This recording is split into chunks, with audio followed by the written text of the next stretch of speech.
Everybody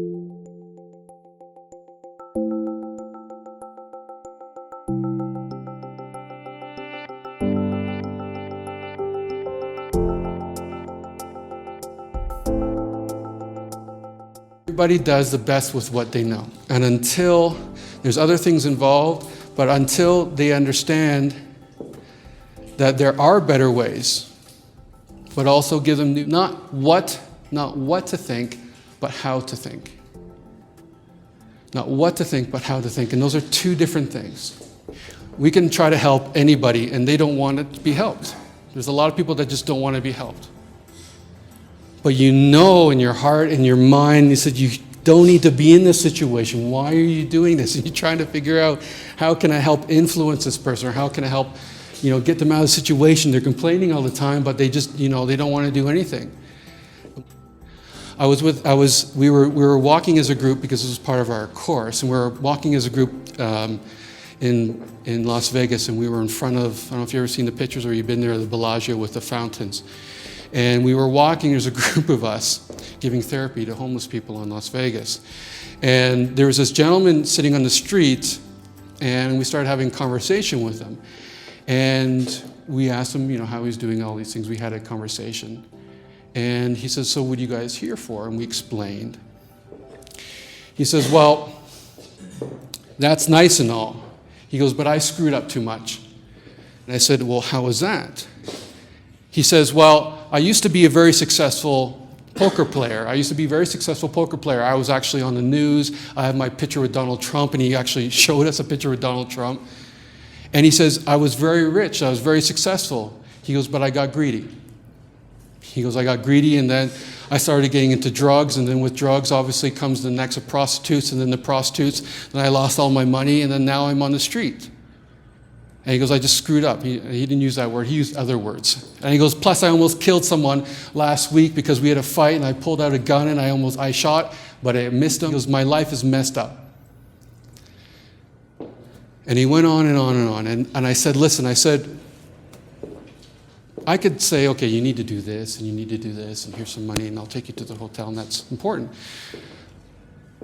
But what I learned, I don't know what came to me through me that day, and I said to him, if you were to get out of this, how would you do it? He says, I can't do it. I can't do it.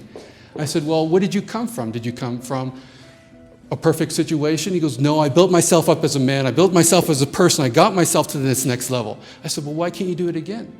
He goes, no, I just screwed up too much. And I said, what do you love about your life?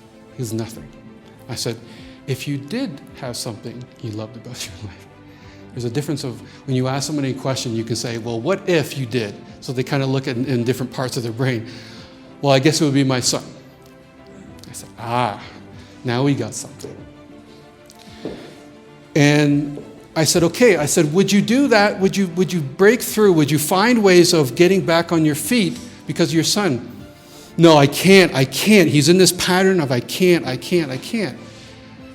So I picked him, stand up, and I said, what is your name? And he says, I'll say John Smith. I said, John. I said, listen to me. I said, are you telling me there's absolutely no way you could find a way to get back on your feet? He says, no way. I said, are you sure? He says, I'm positive. He says, don't even push me with this. I said, okay, John, I won't push you, but I'm going to ask you a question.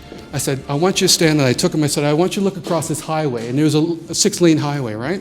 There's in Las Vegas, if you know, there'll be 3 lanes, and then this big border, which is a really tall border because they don't want drunk people walking across, and then there's 3 lanes going this way.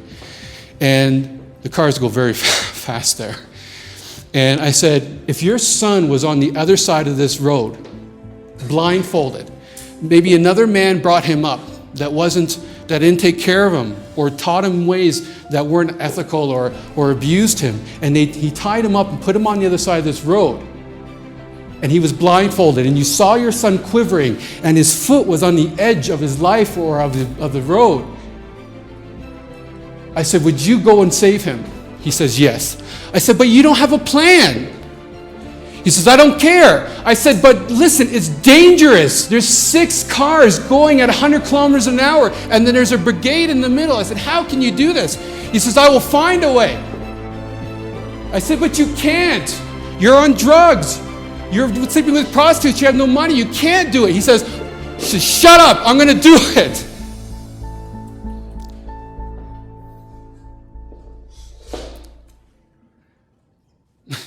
He gave us all, he was selling water, and he was so grateful about this. He gave us all his cases of water. It was so nice. But the point is that when someone discovers their reason why they must or they have to, on their reasons, no matter what you propose, they'll find a way. They'll find a way.